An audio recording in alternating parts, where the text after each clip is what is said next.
Go ahead and get started. Welcome, Erica. We are very happy to see you this afternoon. Um, see all these beautiful faces. Happy to see my Ray, who I haven't seen in forever, and I Yeah, used to see good every one.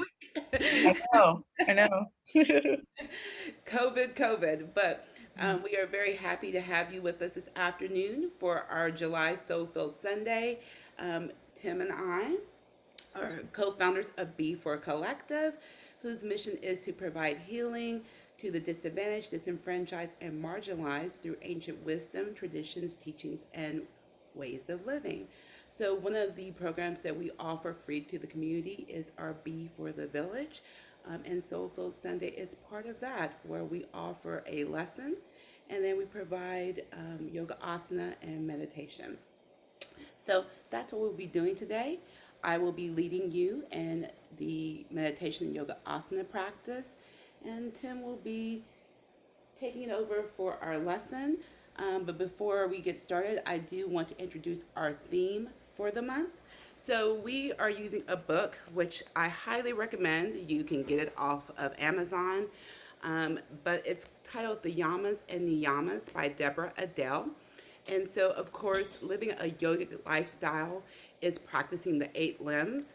And so, the first two limbs are your yamas, which are your moral obligations, how you move out into the world.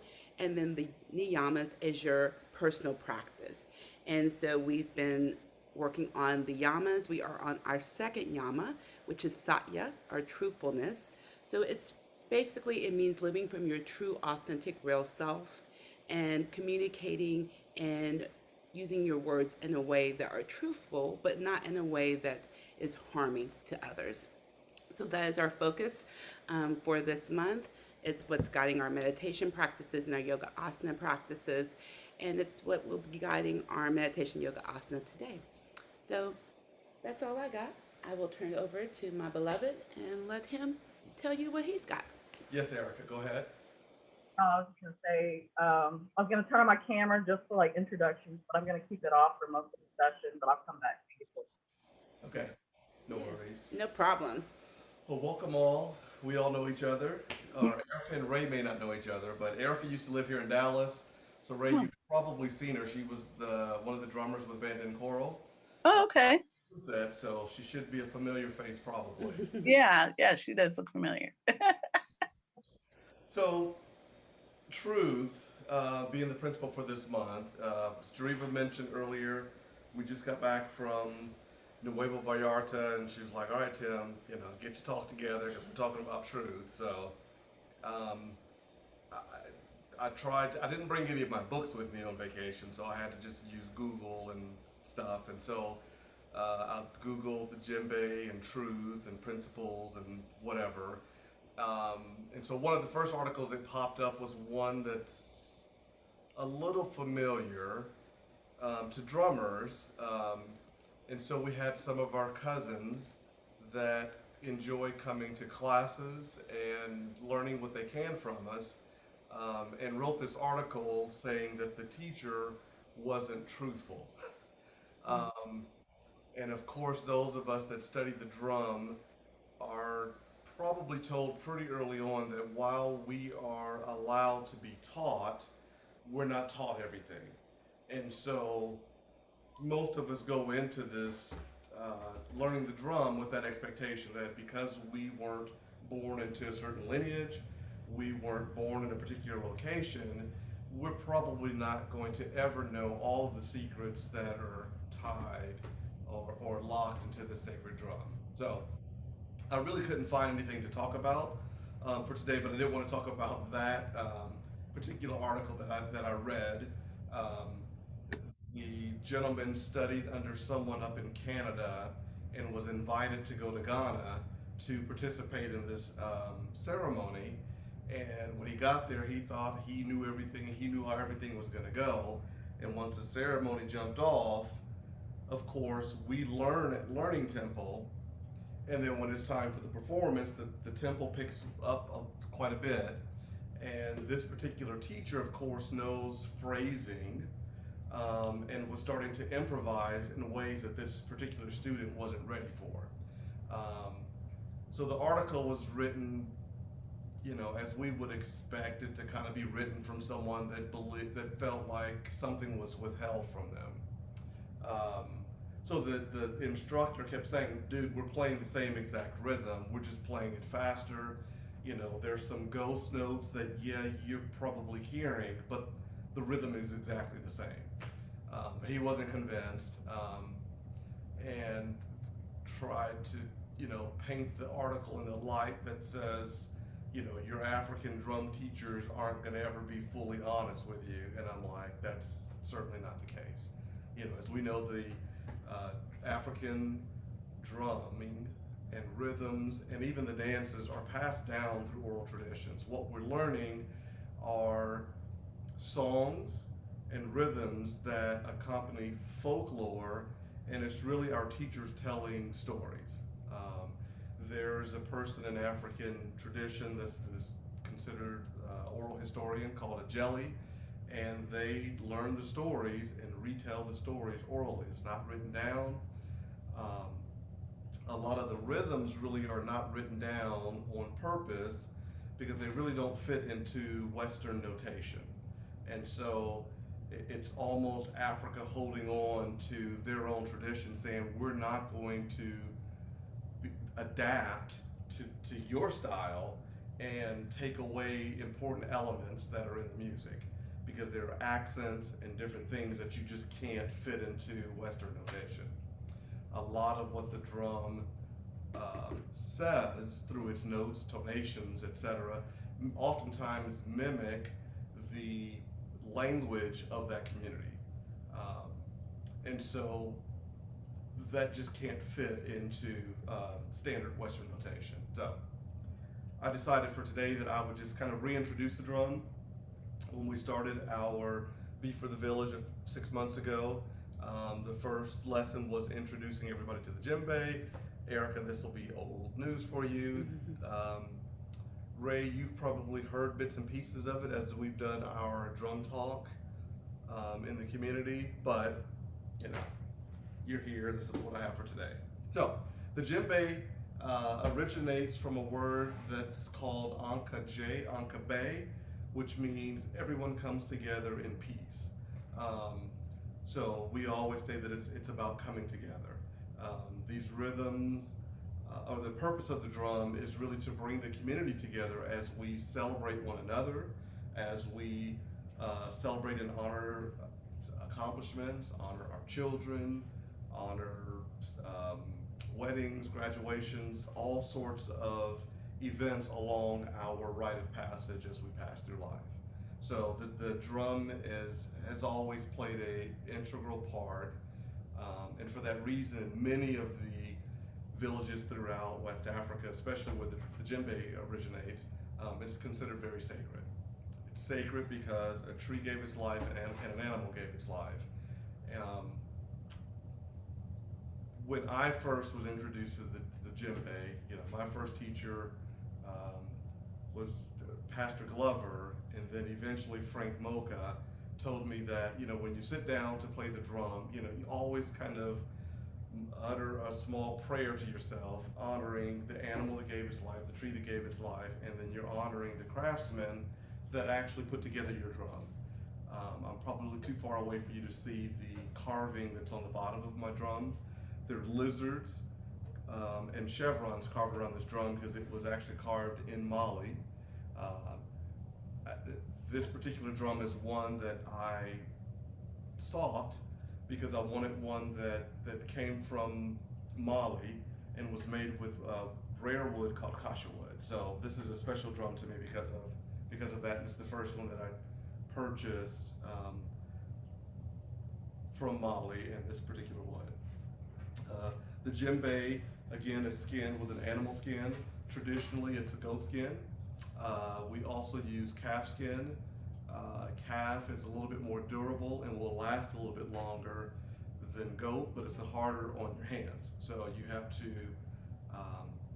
acclimate your hands to playing calf skin. The djembe is tuned with ropes. It has 3 rings that all come together. We use what's called a Mali weave system to increase the tone of the drum so that we can allow it to voice what we want it to do. The djembe has 3 primary notes: a bass note, played by just striking the center of the drum. The other 2 notes are played in the same position in front of the drummer. One is a tone note, and the other is a slap note. So I'm not able to bring out the distinction between my tone and my slaps as well as I'd like. This drum popped on me about a month ago, and so I had it reheaded, and I've only had it back for about 2 weeks. So I'm still breaking it in so that I can get the tones right where I want it. This djembe comes to us from West Africa, from what we call the Mali Empire.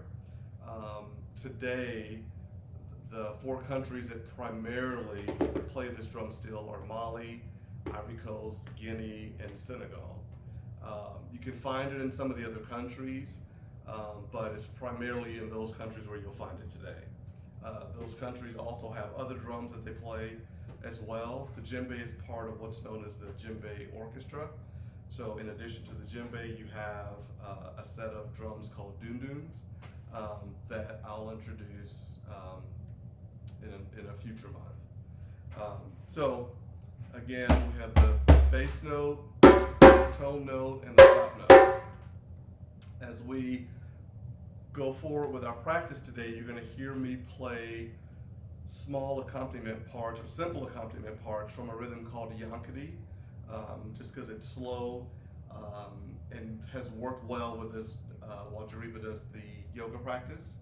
So listen for me to try and be as distinct as I can between my bass, tone, and slap notes as we play that rhythm. So that's my lesson for today. Thank you again for joining us today, and enjoy. So I invite you to come into a posture, a position that feels right in your soul, in your spirit, that resonates with your body. Something that allows you to ease into this moment. Something that allows you to be right here, right where you are.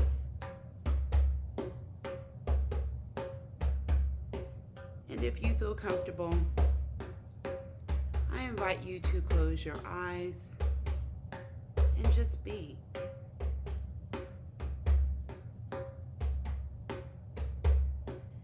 Let yourself move into yourself. Let yourself be with yourself. Move into that inner knowing, that inner being, that higher part of yourself that knows your truth, that knows exactly who you are and who you were placed on this earth to be.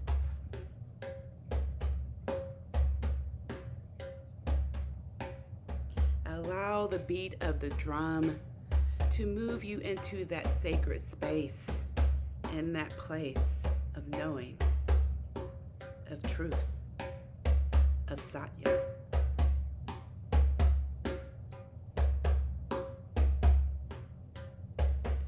Like the drum, you are sacred.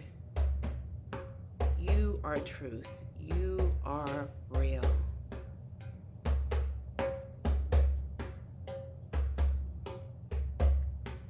Everything you represent, everything that you bring forth into this world is truth, is light, is love, is abundance, is peace.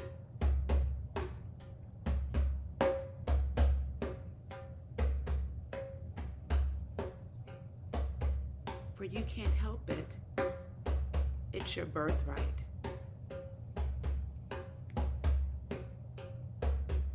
And you shine this forth and you bring this into every interaction, every moment, every action, every deed.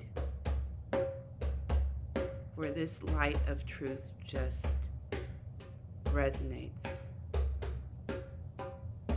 It just vibrates. It just oozes from every pore, every cell, every aspect of your being.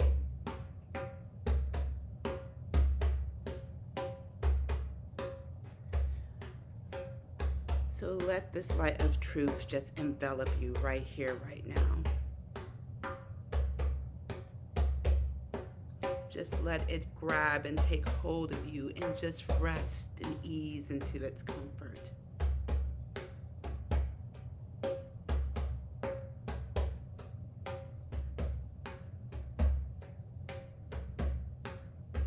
Just be in it.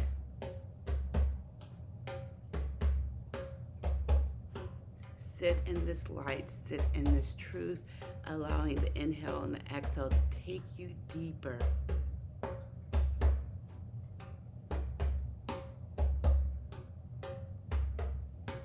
To truly resonate and truly be in your satya, your truth, your light, your love.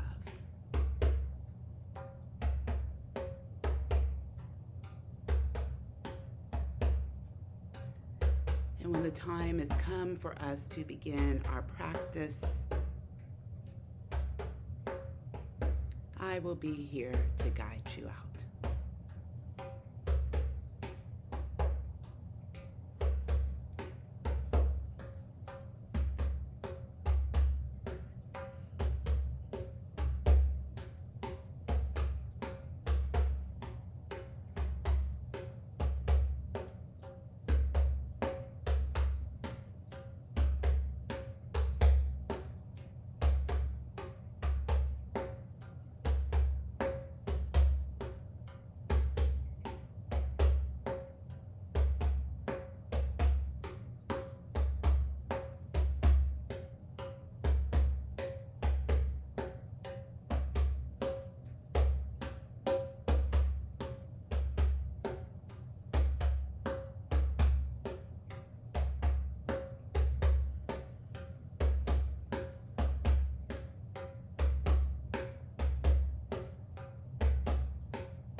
So begin to bring yourself back into this moment, but allow the light to move with you. For this time that we take on the mat, it's time for us to align in mind, body, and spirit, so that what we cultivate, what we grow, what we bring forth on the mat, we can take out into the world. So as you sat, as you were engulfed, as you were enveloped in the light of truth, I invite you to continue to be in this space as we move forward in our asana practice, allowing truth to guide you in your movements, allowing truth to guide you in your thoughts, allowing truth to guide you in your knowingness of what is right for you in mind, body, and spirit. Allowing truth to be your guide always. So when you are ready, I invite you to come down onto your back, onto the mat, moving into what we traditionally call Shavasana or rest pose. So allowing your legs to be hip width distance apart, perhaps allowing those feet to just fall out to east to west, and bringing those arms to your side, palms facing up, allowing what needs to be received to come forward to you. And we'll just be here for a moment in this rest pose before we begin our gentle asana flow.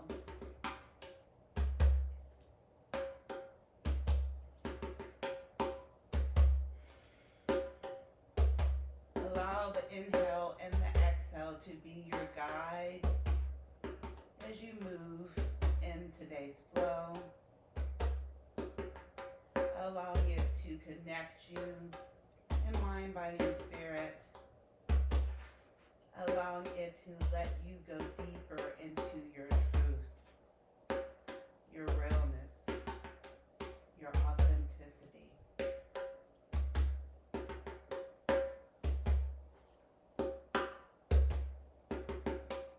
When you are ready, stretch your arms overhead, reaching through those fingertips and those toes, shining that light out from the top of your mat to the back, stretching long, stretching deep in this good morning stretch.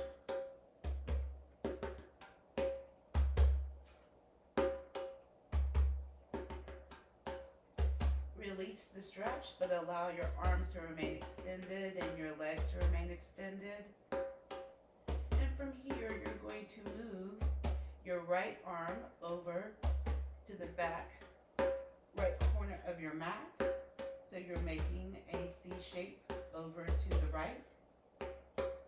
And you'll bring your right leg over to the right top corner of your mat. And then you'll cross that left ankle over the right and bring that left arm over, grabbing your left wrist with your right fingers. So you have moved into a crescent shape over to the right side, feeling the stretch in your left side body. Allow that left shoulder to rest on the earth. And just be here in the stretch.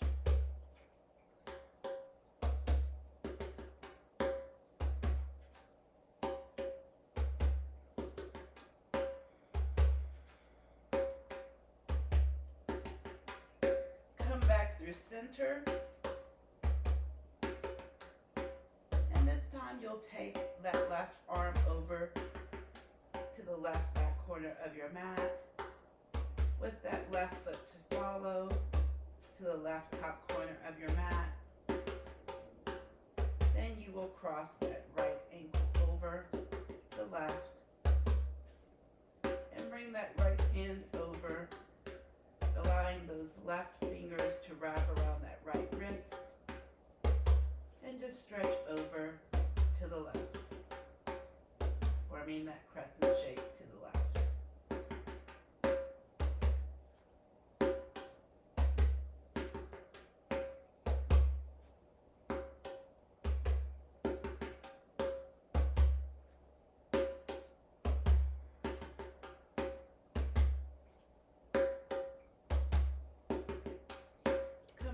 Center, and from here bring those knees into your chest and give yourself a big hug, perhaps coming up into a ball, wrapping those arms around those legs, perhaps holding your wrists or maybe your elbows.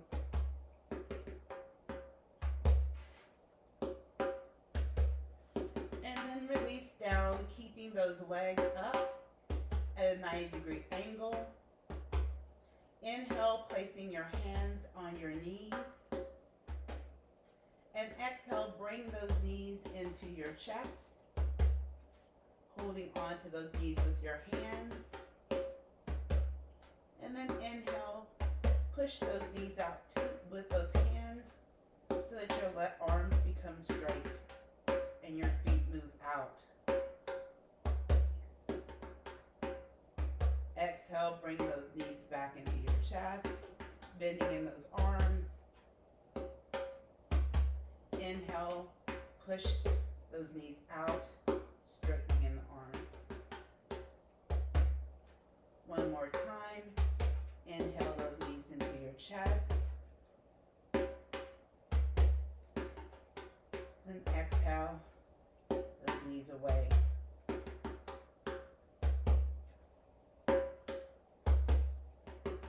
Bring those knees back in and allow those feet to fall to the earth. Knees coming up to the sky, moving into your constructive rest pose. From here, cross that right leg over the left, allowing the knees to come together like you were crossing your legs as you do when you sit. And from here, lift that left foot off of the earth and then allow those ankles to come out wide so that those feet are tracking out east to west.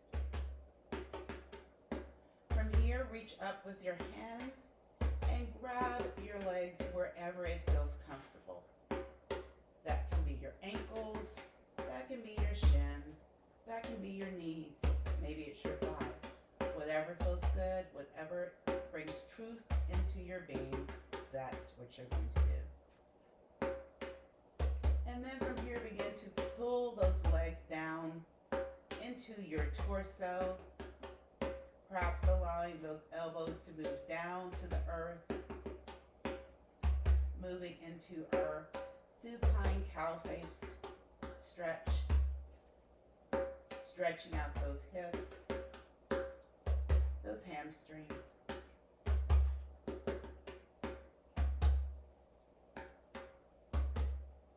From here, release. Allow those legs to remain lifted. Allow your arms to fall out to a T, resting on the ground to each side. And then allow your legs to fall over to the left, falling to the ground, coming into a supine twist. Now you can remain here with your gaze up to the sky, or if you would like, you can turn your gaze out over your extended right hand.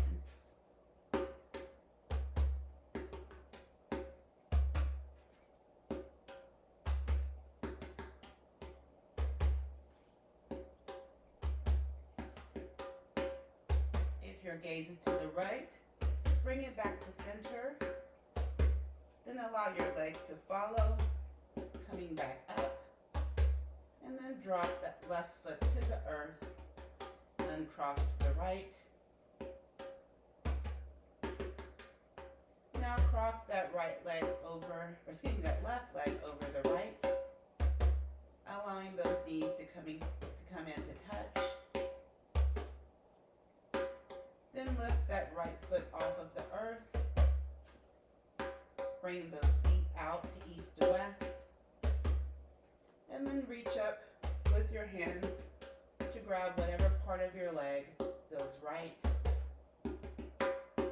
Then bring those legs in towards your body so that you feel the stretch in your hips and in that left hamstring.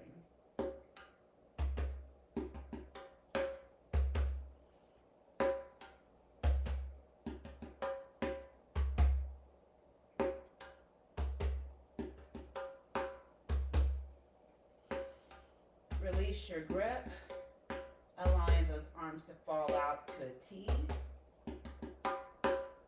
And from here, you're going to move those legs over to the right, allowing them to fall to the earth. You can allow your gaze to remain up to the sky, bring it out over your left hand.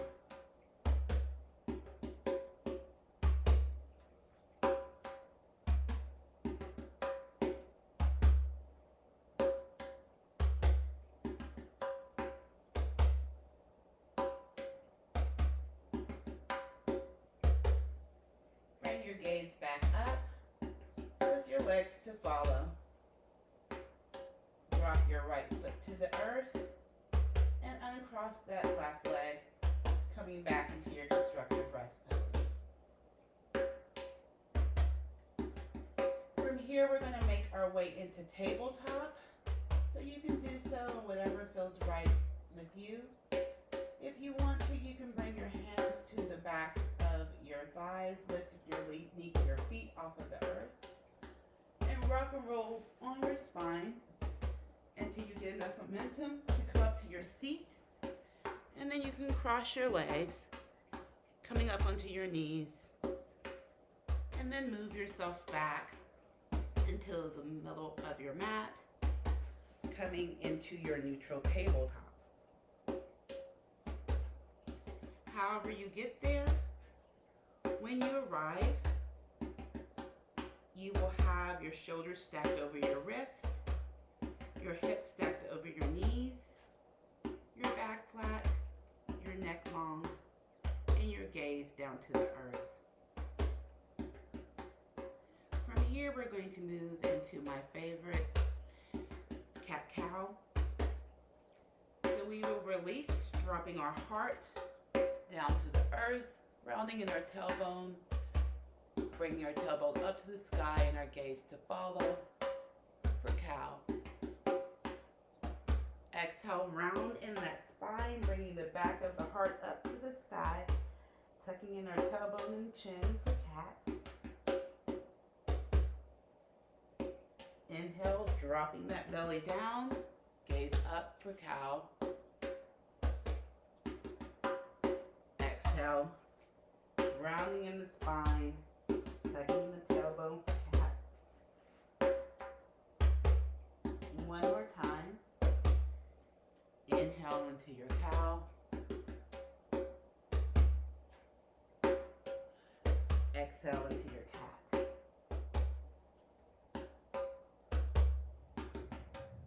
Come back to your neutral tabletop.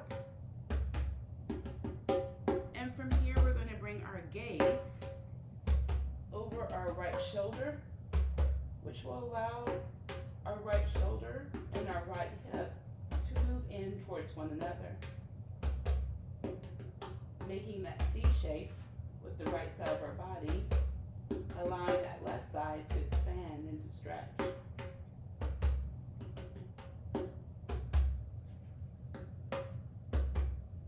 Come back to center in your neutral tabletop. And from here, inhale that right arm up to the sky. And exhale, thread it through, allowing you to come underneath that left arm that's bent, allowing that right shoulder and the right side of your face to come to the earth.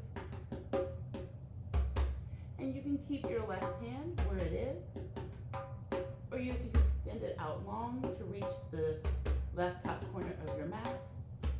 Or if you like, you can wrap it around your back, allowing it to fall either on your back or somewhere near your left or your right hip for a bind.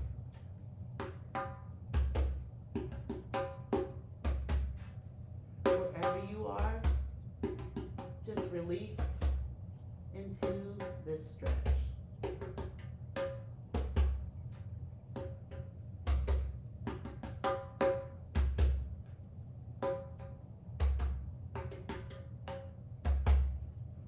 If your left arm is extended or in the bind, bring that left hand back underneath your left shoulder. And inhale that right arm up to the sky. And exhale, release that right hand down to the earth. From here, bring your gaze over your left shoulder, bringing that left shoulder back towards that left hip, rounding in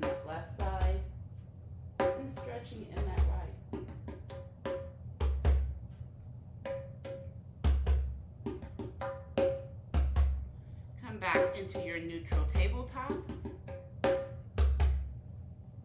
From here, inhale that left arm up to the sky. And exhale, threading it through underneath the right. Allowing that left shoulder and the left side of your face to come to the earth. And always having options. Allowing your right hand to remain where it is. Extend it out long. Or perhaps move it along your back and come into a bind.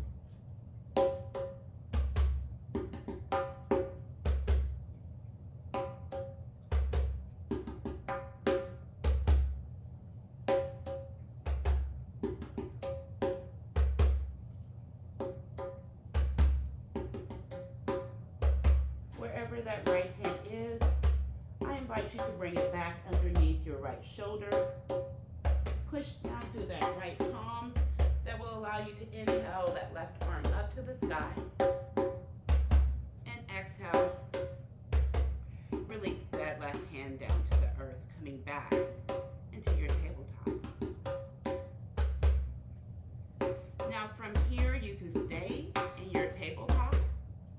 Or if you would like, you can tuck in those toes and shift those hips up and back, coming into your downward facing dog. Downward facing dog is always an option. You do what serves your body. Everything I offer are invitations. You have the right to accept or decline. In your downward facing dog, your hands are planted into the earth. Your chest is moving back towards your thighs, and your gaze is towards the back of your mat. From here, release back down if you are in your downward facing dog into your tabletop. And then we all can move into our child's pose, bringing our big toes to touch, sitting our hips back down towards our heels, and then releasing our arms out in front of you so that your forehead or your chin can come to rest on the earth or a block or a bolster. To provide more space to yourself, you can bring your knees out wide, maybe to the edges of your mat. And if you want much stretch in your back, then bring your legs in to touch underneath you.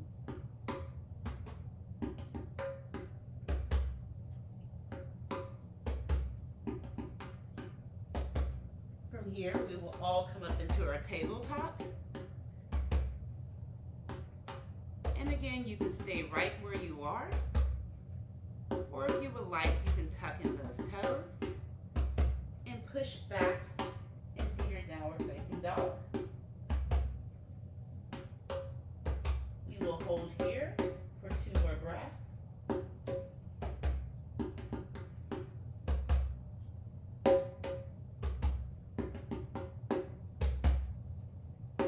Release into your tabletop if you're up and downward facing dog.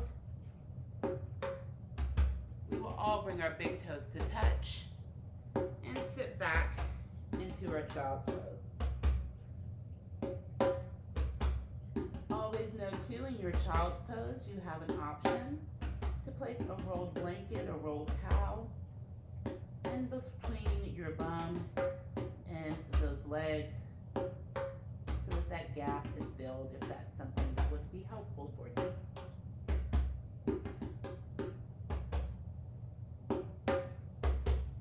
From here, slide on out to your belly,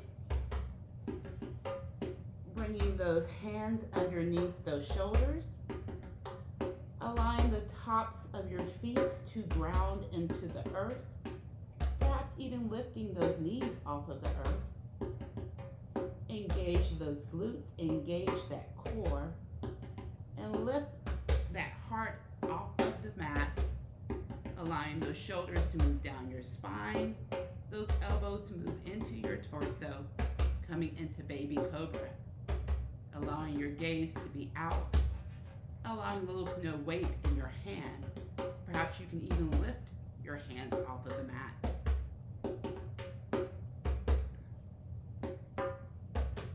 From here, release down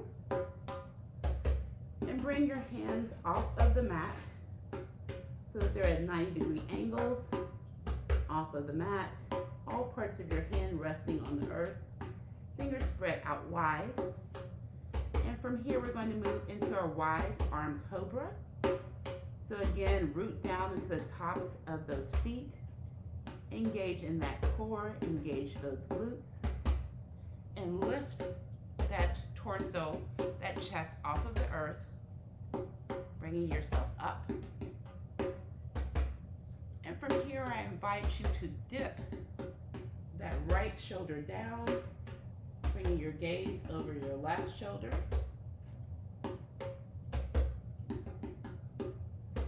Come back into center. Dip that left shoulder, gaze over the right. Come back to center. And then release everything down to the mat. Bring those arms back underneath you, underneath those shoulders. Tuck in those toes. Push yourself up into your tabletop. And then from here, push yourself up into your downward facing dog. Once you arrive, bring your gaze forward, bend in those knees, and slowly walk those feet up to meet your hands at the top of the mat in the forward fold. Inhale yourself up into a halfway lift, making a number 7 with your body. Your back flat, your gaze out about 2 to 3 feet in front of you, and allow your hands to fall wherever feels best.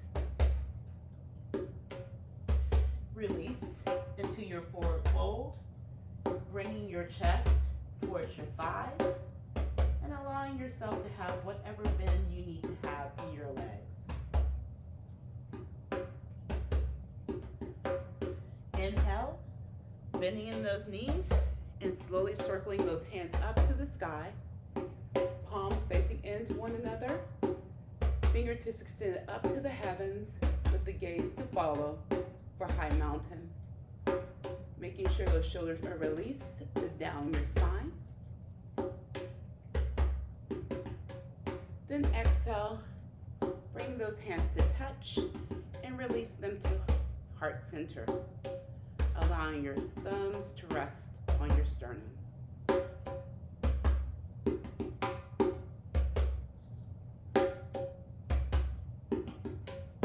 Inhale, arms up to the sky, coming into your high mountain. Exhale, circle sweeping your arms down, diving forward into your forward fold. Inhale into your halfway lift. Exhale into your forward fold. Inhale, bending in those knees, circling those arms up to the heavens, coming into your high mountain. And then exhale, bringing those hands to touch and releasing them to your heart.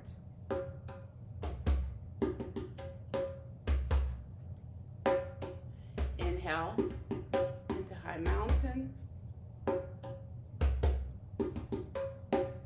Exhale, sweeping yourself down into your forward fold. Inhale into your halfway lift. And exhale into your forward fold. Plant your hands into your mat, or maybe perhaps blocks that you have. And step that left foot back to come into a low runner's lunge. Drop the back knee, untuck the back toes, and inhale those arms up to the sky, palms facing into one another, coming into your low crescent lunge. making sure that that front leg is bent, knee is tracking over the ankle. Of course, you can use a blanket or a towel to help with any postures in which we are on our knees to provide you with comfort with ease. Exhale those hands down to the earth, and then begin to shift those hips back where they come over that bent right leg, over that left knee, left leg, left knee, and extend that right leg long in front of you, flexing that right foot. Again, your hands can rest on the earth or the blocks. Bring them a little bit out in front of your chest so that you can send your chest forward, coming into a flat back. And then release that chest down towards that right thigh, coming into half splits. Your leg can have whatever bend and it feels comfortable for you. The main thing we're trying to experience is that stretch in our right hamstring.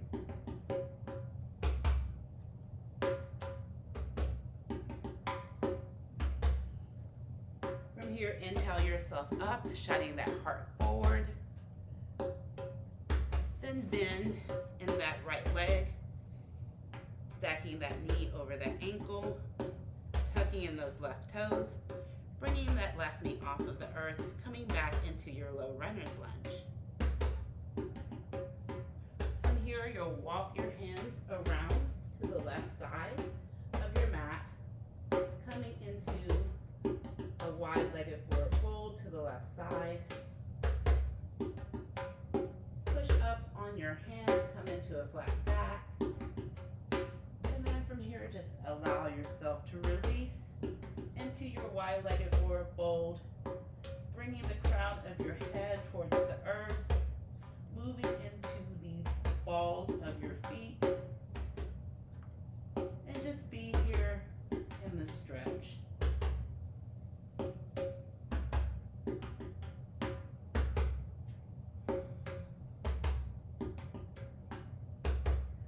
Push yourself back up to a flat back.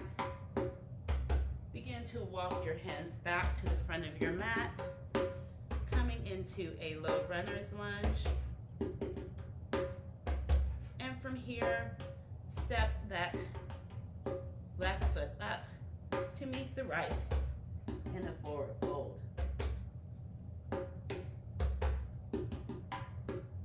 From here, again, plant your hands into blocks or the earth and step that right foot back to come into a low runner's lunge.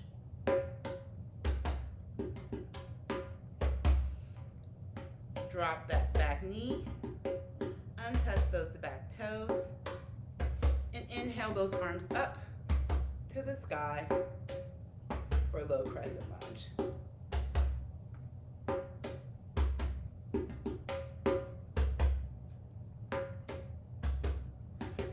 Release those hands down to the earth. Begin to sit yourself back. Bring those hips over that bent right leg, over that knee, straightening in that left leg, flexing that left foot. Bring those hands a little bit out in front of your chest. Use those hands to shine that heart forward, coming into your flat back. And then just let it all release down towards that left thigh.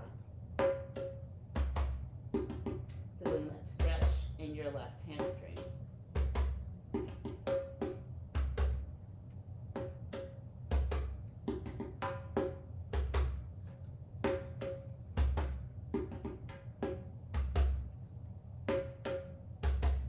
From here, push yourself back up into that flat back. Bend in that front leg, stacking that left knee over that left ankle. Tuck in those right toes and lift that right knee off of the earth. From here, walk those hands over to the right side of your mat, coming into your wide-legged forward fold. Ground those hands into the earth, pushing reaching your back up to the flat back. And then release yourself, bringing the crown of your head towards the earth. And maybe this time, if it feels right, walking those hands behind you to come to a different version of wide-legged forward fold. But you're still moving that crown of the head to the earth. You're still in the balls of your feet.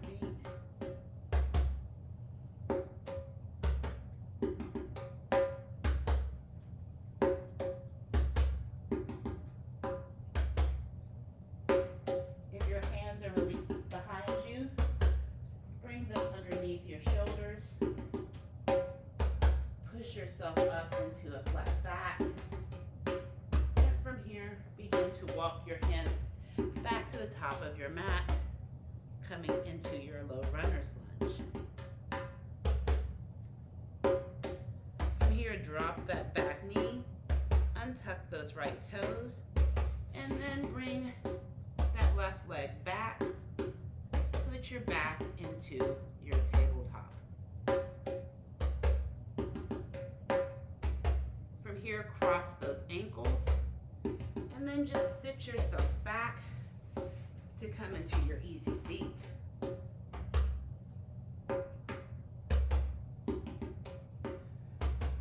From here, inhale those arms up to the sky, coming into a seated high mountain.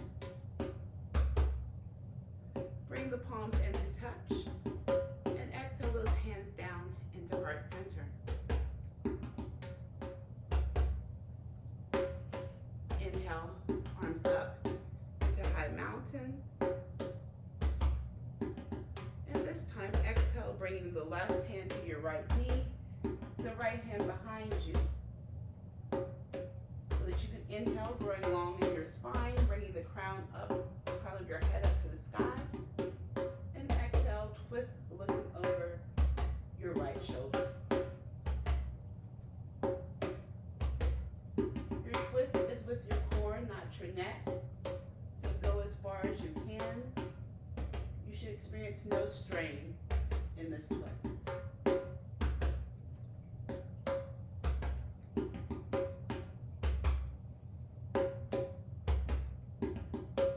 Inhale yourself back to center, coming into your seated high mountain. And exhale those hands down into heart center. Inhale up back into your high mountain. And this time exhale, twisting to the left, allowing the right hand to fall to the left knee and the left hand to fall behind you. Inhale, grow tall through the spine. And exhale, twist to the left.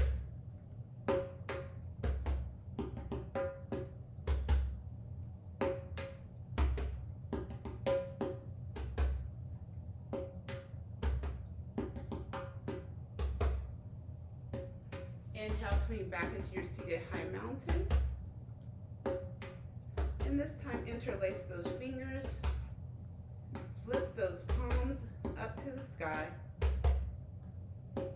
Exhale. And then inhale, shoot that heart forward. Perhaps bringing those arms a little bit behind you so that heart shines forward to the front of the room. Then exhale, round in that spine, tucking in that tailbone and chin, allowing those hands to fall out in front of you, palms facing out. This is your seated cat. Inhale the palms of the earth, or palms of your hands up to the sky, shooting that heart forward for seated cat. Then round in the spine, bringing the arms out in front of you, tucking in that tailbone and chin for seated cat. Bringing the arms up. Release those fingers, coming back into your high mountain. Exhale those hands into heart center.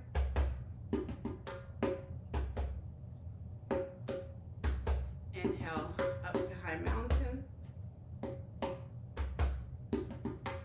Then exhale,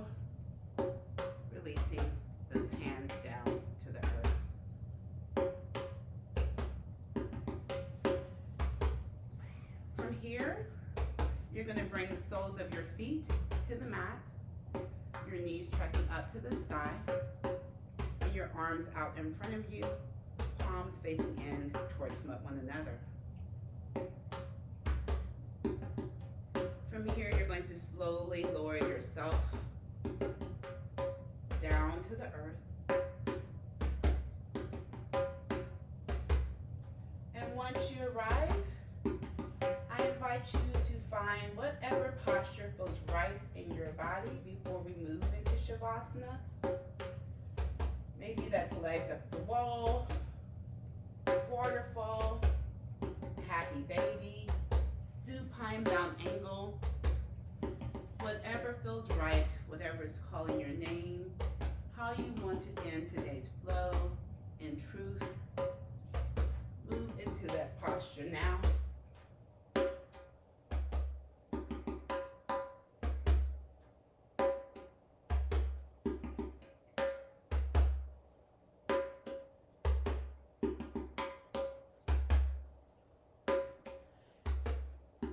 And when you are ready, when you feel satiated in this last posture, I invite you to move into your version of Shavasana.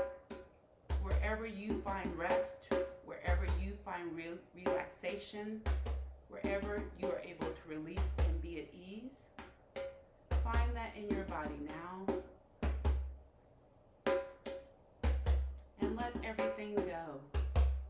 And just be in the depth, in the breath, be in the just allness of Shavasana. Be in the allness of Satya.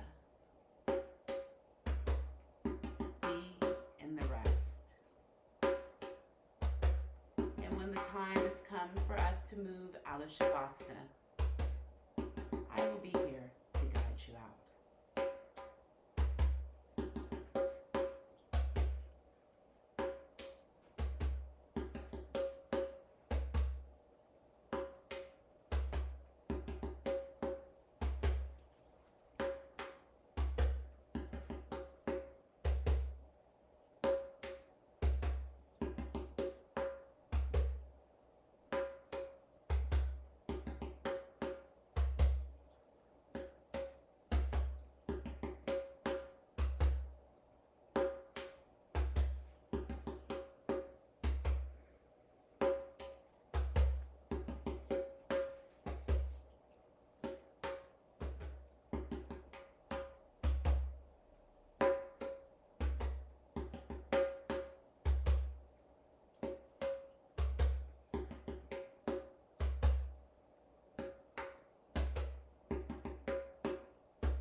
So if you would like to stay right where you are in Shavasana, then I invite you to do so.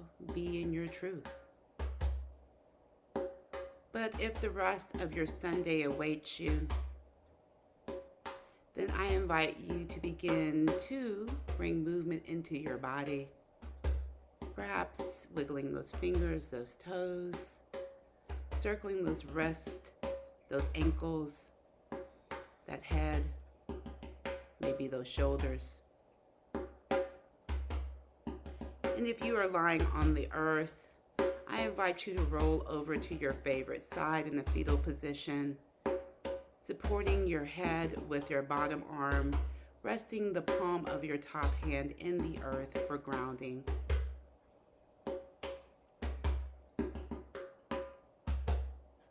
And when you are ready, push yourself up into a seated position and allow your hands to either fall on your knees or maybe even bring them into heart center. Again, follow your truth.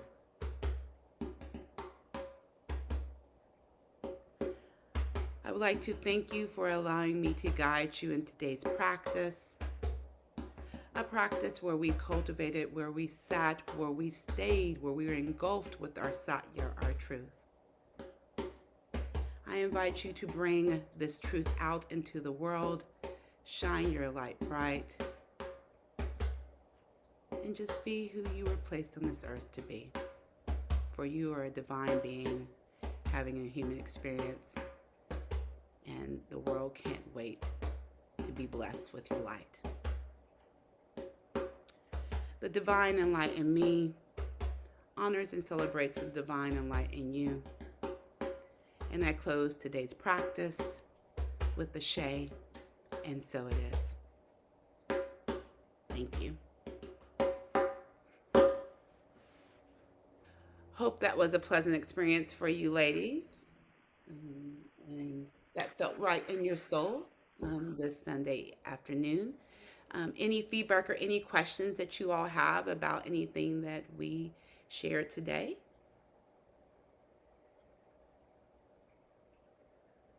Right. Well, if not, I just want to say thank you. I'm sorry. help promote you as far as giving? Is there a part on your website that encourages reviews, anything like that? Definitely you can go on our Facebook page if you like to and do a recommendation there. That would definitely be helpful. And then we are always here. We offer this once a month. Usually it's the first Sunday of the month, but because the first Sunday was July 4th, we moved it to the second Sunday. But we are definitely always here. If you are interested in other programming, we have a regular Monday meditation from 8 to 8:30 Central Standard Time, and then we have yoga twice a month or twice a week, Thursday evenings and Saturday mornings. So that's always an option, and you can find out about our membership packages on our website, BeFor without an E, collective.com. Thank you. Ray, were you going to say something?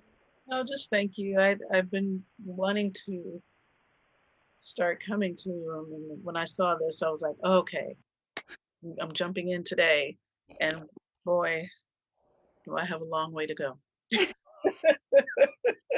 I always say this is what I say. Asana is about just getting deeper into your meditative practice. Again, it's about living a yogic lifestyle and moving into a place of samadhi. And so I think we get lost sometimes in the asana and how we're supposed to look in postures. And it's just about how it feels right in your body. So Oh, yeah. yeah. That's the thing. I realized, I was like, wow, I'm really tight. I Yeah. had no idea how tight I am. Yeah. I So I was like, whew. Yeah, I Okay.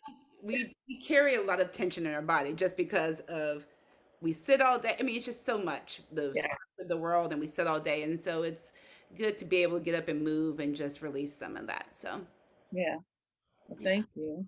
you're welcome. Y'all have a good afternoon. All right, thank you. Love you, Ray. You too. Love you, Sam. All right. Bye. Bye.